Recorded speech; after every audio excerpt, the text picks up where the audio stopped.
Assalamualaikum warahmatullahi wabarakatuh. Perkenalkan, nama saya Alfi Hoirunisa dengan NPM 1921020269 dan rekan saya Ade Irma Suryani Nasution dengan NPM 1921020245. Di sini saya salah satu mahasiswi Prodi Hukum Tata Negara dan di sini saya salah satu perwakilan dari kelompok 7 kelas DHTN untuk mempresentasikan hasil kerja kami mengenai materi bentuk produk hukum dengan mata kuliah Kapita Selekta dengan dosen pengampu Bapak Rudi Santoso, SHI, MHI, MH.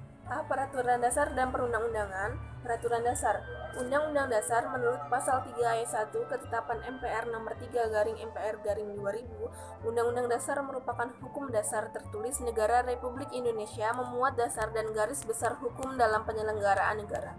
B. Perubahan Undang-Undang Dasar. Produk hukum kedua adalah naskah perubahan UUD atau amandemen yang tertuang sebagai lampiran naskah UUD. 3. Piagam Dasar. Dokumen lain yang juga penting adalah Piagam Dasar. Sebelum perubahan UUD 1945, ketetapan MPR merupakan produk hukum yang memiliki kedudukan tertinggi di bawah Undang-Undang Dasar. Kedua, peraturan perundang-undangan.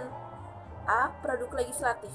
Produk legislatif yang dikenal dalam sistem hukum Indonesia dewasa ini terdiri atas 1. Undang-undang, 2. Peraturan daerah provinsi, ketiga peraturan daerah kabupaten atau kota, keempat peraturan desa atau yang disebut dengan istilah lainnya.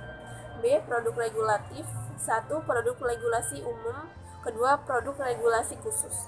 B. Keputusan administrasi negara merupakan tindakan hukum sepihak oleh pemerintah berdasarkan hukum publik. Kewenangan tindakan hukum berdasarkan hukum publik merupakan kewenangan istimewa. Pemerintah bertindak di dalam hukum. Pengertian istimewa oleh karena kewenangan itu diberikan oleh hukum publik untuk menjalankan pelayanan kepada masyarakat selaku badan penguasa. C. Putusan hakim. Putusan hakim dibagi menjadi 3.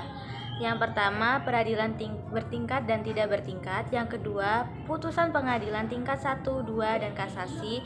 3. Upaya hukum luar biasa dan peninjauan kembali. Yang D. Ada kuasi peraturan. Bentuk-bentuk peraturan yang tidak termasuk kategori peraturan perundang-undangan, tetapi isinya bersifat mengatur atau berisi peraturan. Bentuk-bentuk ini biasanya disebut dengan kuasi peraturan atau aturan kebijakan. Yang E. Ada kebijakan pembentukan peraturan.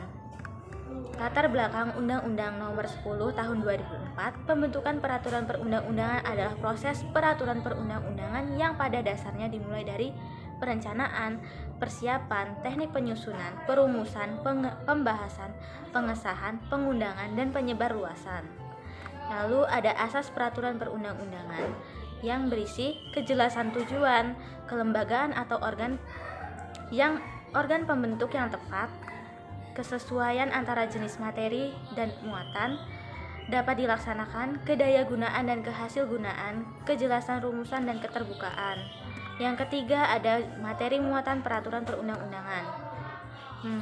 Mengatur lebih lanjut ketentuan Undang-Undang Dasar Negara Republik Indonesia tahun 1945 meliputi 1. Hak asasi manusia, hak dan kewajiban warga negara, pelaksanaan penegakan kedaulatan negara serta pembagian kekuasaan, wilayah negara dan pembagian daerah, kewarganegaraan dan kependudukan, serta keuangan negara.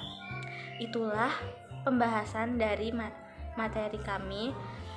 Kurang dan lebihnya saya mohon maaf. Pada Allah saya mohon ampun. Wabillahi taufiq wal hidayah. Wassalamualaikum warahmatullahi wabarakatuh.